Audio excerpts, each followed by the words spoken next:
Okay, so we are now going to move to the third presentation this afternoon. If I look at the right piece of paper, it would probably be better.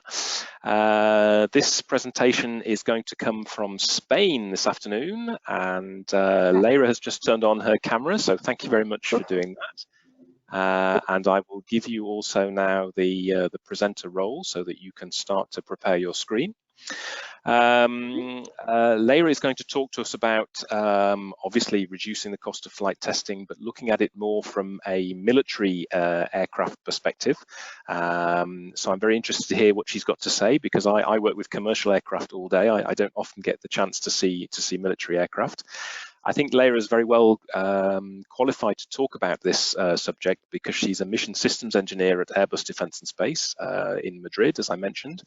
And she also has the most astonishing worldwide globe-trotting route to get there, because it says here in my notes that she's lived and studied in Brazil, in Sao Paulo, but also in Brisbane in Australia. So I think she's a very good example of the worldwide reach of the Society of Flight Test Engineers. So Leira, the floor is yours, and we look forward to hearing your presentation on flight testing cost reduction. Okay, good afternoon, everyone. Well, as it is a broad topic, I try to narrow it down to military aircraft and retesting. And well, let's see. Well, as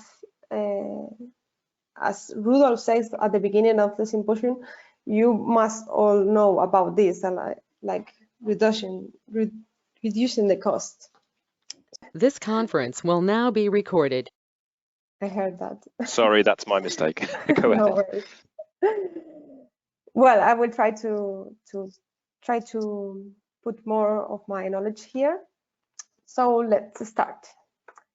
Okay, first of all, I have divided the presentation in three main parts. The first one is the why. So I'm going to answer this question, why I chose this topic. And then we go to the what. What are the root causes of retesting, or the ones that I think they are. Some examples, as for example, errors due to test campaign management, errors due to system not mature enough, and due to test team organization. And finally, the last part will be how can we reduce those retesting. And we will see some of those mitigation associated to this root cause analysis, and some of them not, another improvement, and then the conclusions. Okay, first part. Well, as you all know, aircraft are a set of integrated system, and flight testing those aircraft is a complex task, as it involves a lot of engineering disciplines: aeronautical, mechanical, electrical, structural.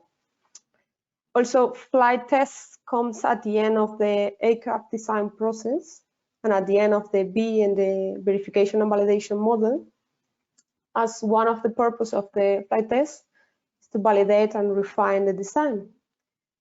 And also, the reasons to flight tests are various. Researching, as we saw at the beginning of this year with the SpaceX and Virgin Galactic. Also, mission validation to determine if the new aircraft will accomplish its intended mission, safety of flight, basically certification, and product verification to comply with the customer requirements. So the question here is, as it is a very complex task, flight testing, and involves so many disciplines and personnel, and it is difficult to perform a cost analysis so broad. There are many, in theory, ways of decreasing these flight testing costs, such as the previous keynote said, using more digitalized tools, virtual testing, increasing prototyping, test automation. So I try to narrow it down to what I know, that are military aircraft. I did military aircraft because I work with them. So there are slightly difference between them, as Jim said, and well, I use military aircraft because we use customized aircraft for customers with personalized systems, electro-optical infrared cameras, specific radars. They are used for different missions, search and rescue, maritime patrol, warfare. So the flight testing is not always the same. And then why retesting? Well, I chose this one because it affects also my work, and I had to do a lot of retesting because of some errors that we are going to see. And well, it's just that. So what I'm trying to do here is to reduce those errors, and with that, reduce the retesting, thus the time and therefore the cost. So let's dive in. The second part of the presentation, the what. Okay, as Rudolf mentioned at the beginnings, requirements of client increase, workload of the operator increases. I have experienced this when, for example, in the aircraft you need to perform some tests for the electro-optical infrared camera, and at the same time you find a bug in another system that is also working, and from the radio they are telling you you're heading to clouds and you have to tell them to avoid them, because if not, from the camera you're not going to see anything. So there's a lot of workload increasing these years with the requirements of the client. And what happened with that? That you make mistakes, and therefore you spend more time flight testing and the cost increase. So as it's not possible to encompass all branches of the flight testing costs, the objective here is analyze the root cause of that. And to do that, the focus will be on productivity, doing the right testing in the proper sequence in the most efficient and safest possible manner. So during a test campaign, there are a lot of departments involved: test center, design office, chief engineering, program management, and we all make mistakes. And all of those mistakes, some could lead up to the necessity to retest. So let's analyze these errors.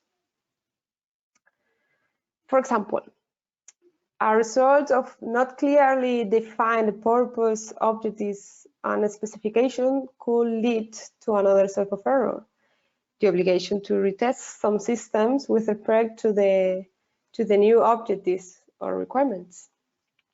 This will increase the amount of time, the flight testing time, and the cost.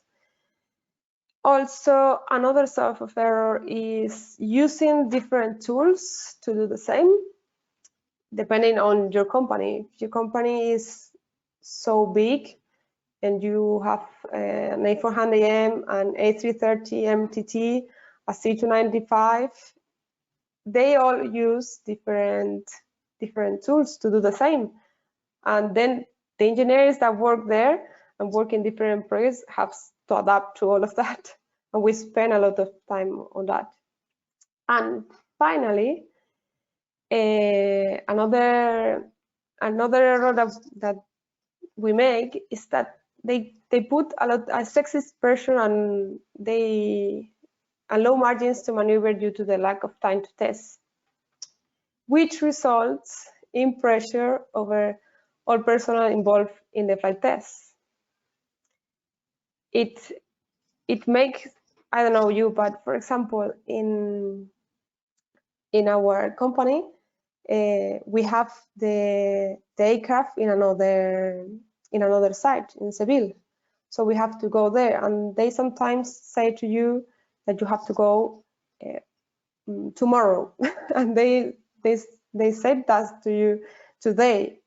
So you have to do it, you have to go there, and then the test is postponed.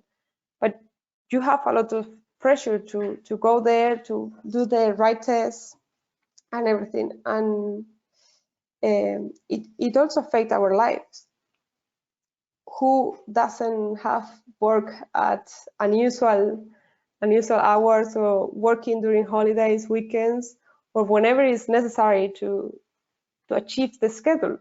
Who doesn't? So I think the sum of all of this leads us to retest. And I think by having a smart management, it will decrease the pressure, the mistakes. We will have better results and less retesting and happier people. Okay, second part. When the system is not mature enough during flight testing, or when the rig lab ground tests were not correctly performed. Imagine that a new customer, for example, New Zealand government, wants a new military missionized aircraft. They want new capability, which implies new design, so people need to learn how they work. The same with the system change. It could lead to ground system installation. They also ask for a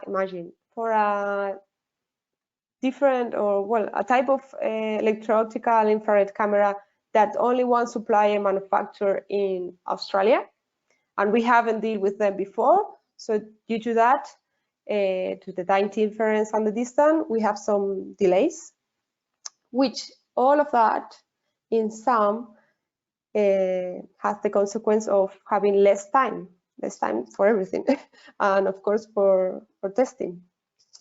So what do we do in those times? I put two possibilities, but I think we have three. The first one is perform less tests. The second one is the tests are not exhaustive enough. And the third one is not achieving the milestones, which could risk the contract with the client. So we go to the flight testing without having a mature system. And what happens then? That we find a lot of errors. So we have to improve our design and then go retesting and then come back to find more errors. So the key here is that those errors could be found and solved during previous tests.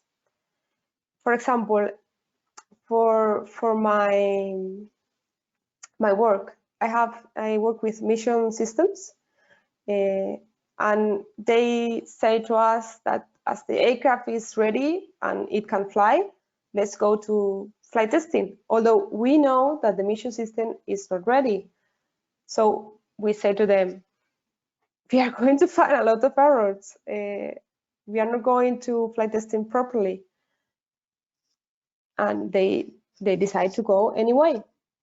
And all this loop go again and again and again. So that's, I think, a source of error. And okay, the third part, the mainly regarding the testing organization, let's analyze different ways of organizing the flight testing team. The obvious difference: for commercial, they have similar aircraft for different customers, and for us, they are very different between them.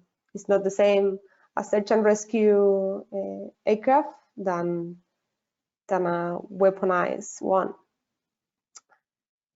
So they have the same system, we don't have it, and I think, I don't know exactly, but they usually use the same people for testing. Although in our case, for example, it's not the same people.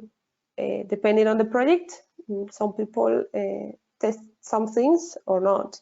And for example, for the mission system, the people who design it and integrate the system also give support during flight testing team. So what happens if you try the commercial approach with military aircraft or customized aircraft? I'm explaining this because it is something that has happened to us, and it leads to retesting. So let's see, because it had a lot of advantages, that are like, for example, centralized workload. It will facilitate organization and scheduling. The team member will be transversal, what gives them more flexibility, and there are more advantages, but I don't want to go in that detail here. And some disadvantages,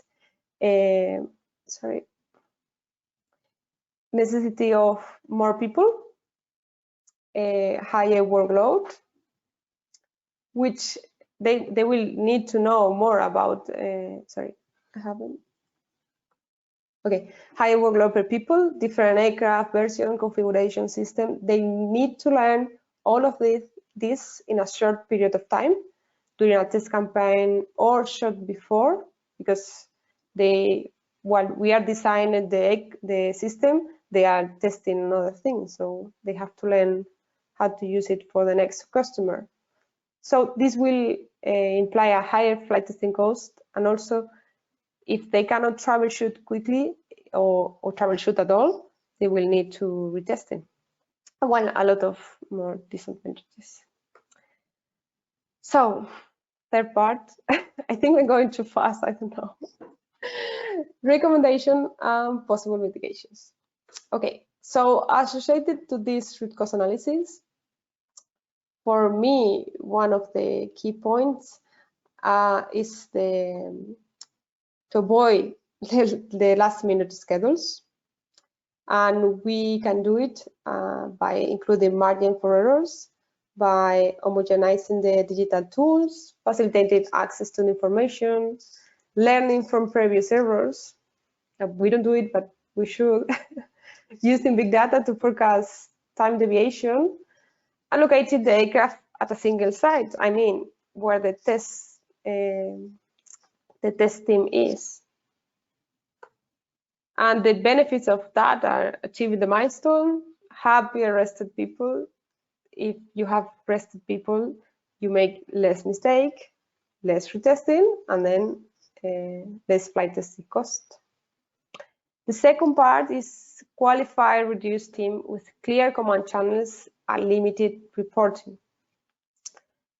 Because in big companies, or sometimes you have to report to many people, and you don't know who you say what, you end up mixing some things.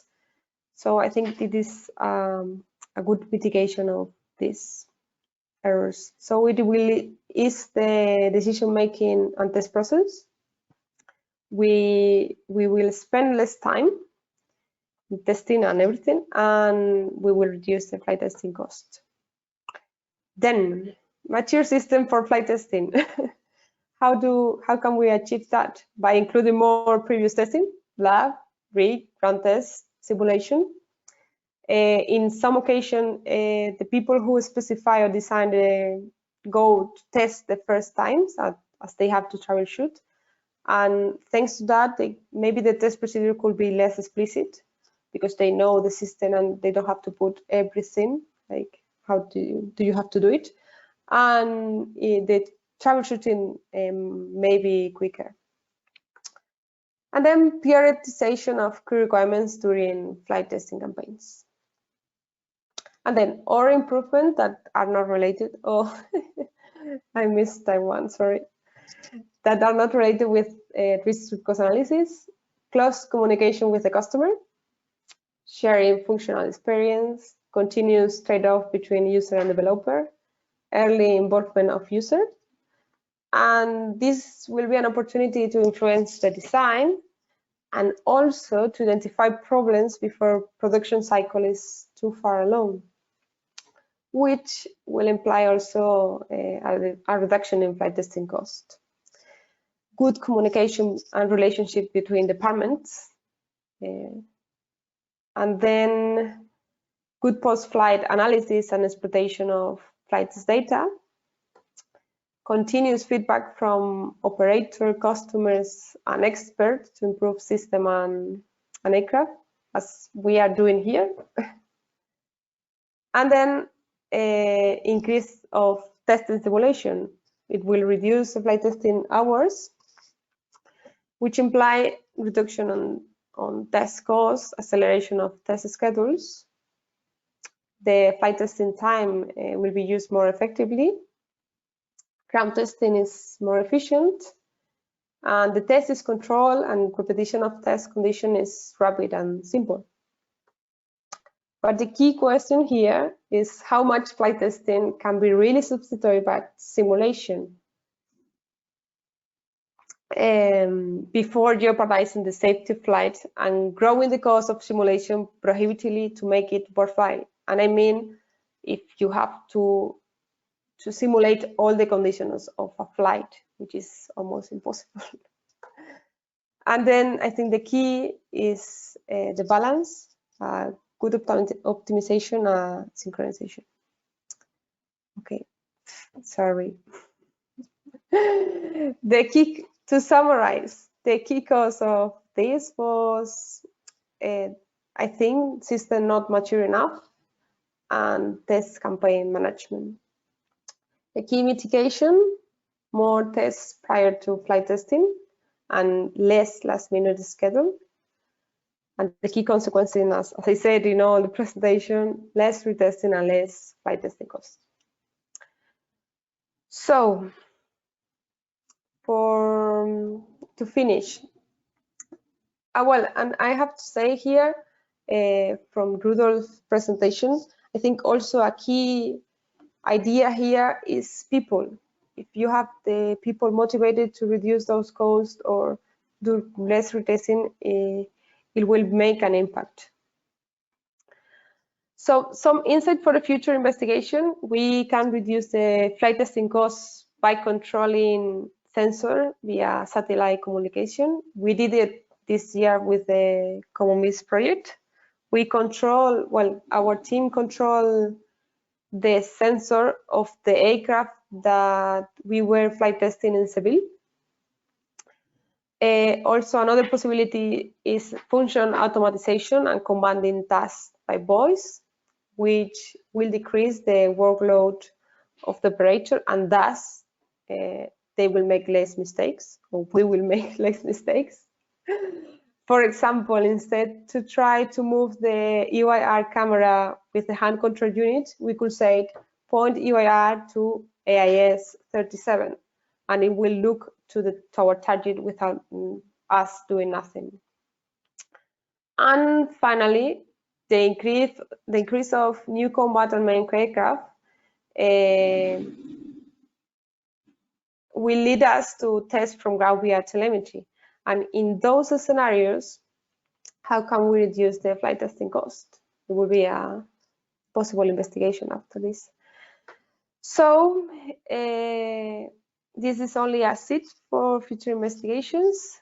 And thank you so much. And please, if you want to comment or question something, write me. You can find me on LinkedIn, and I will love to discuss and correct what I've said here. Thank you.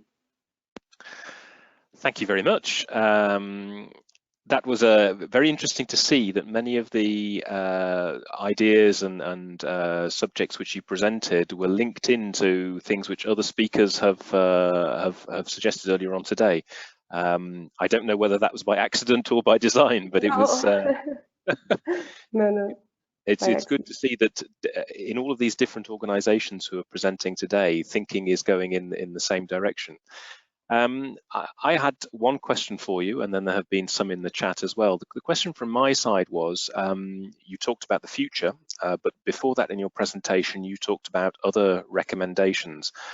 Are those things which you are actively doing in your organisation, or are they recommendations because they're things which are not happening in your organisation? Half and half. For example, regarding virtual testing, we haven't used, and I think we should do it, or at least in my near circle. But for example, with the customer, we have continuous feedback. We, for example, go to the operators conference in November to see how they respond to our new products and what they think and what we can improve. So half and half. Okay, and linked to that, we had a specific question from our colleague, the Wing Commander in India, who just presented before, who points out that you mentioned some digital tools and big data analytics being used. He quotes slide 14. I must confess I wasn't looking at the slide numbers. Is there a specific set of tools that you're using, or are you using something that's open source? Can you say something about that? I don't know if I can disclose that information. Ah, okay. Well, without giving the name, is it something which you have developed in-house, or is it something which is available depending on the project? Off the shelf? We have something developed in-house, and for other projects we have a different one. So it is a nightmare too. I imagine, but it reminds me of something we discussed with Regine at the start of the afternoon. It's horses for courses. You have to adapt your set of tools to the project which you have in front of you all the time. Yes. I think we would all be happy if we could find a single tool which worked everywhere. Yeah, but if us as engineers work in different projects, it is a bit of a nightmare. If I only work with the C295, it's okay. But if I have to work with the A400M also and then A330 MTT, it's difficult. Yes, and you are right. In commercial aircraft, we're fortunate to have that chance to spread the knowledge across the programs, which is a much more difficult exercise for you in the military world. So.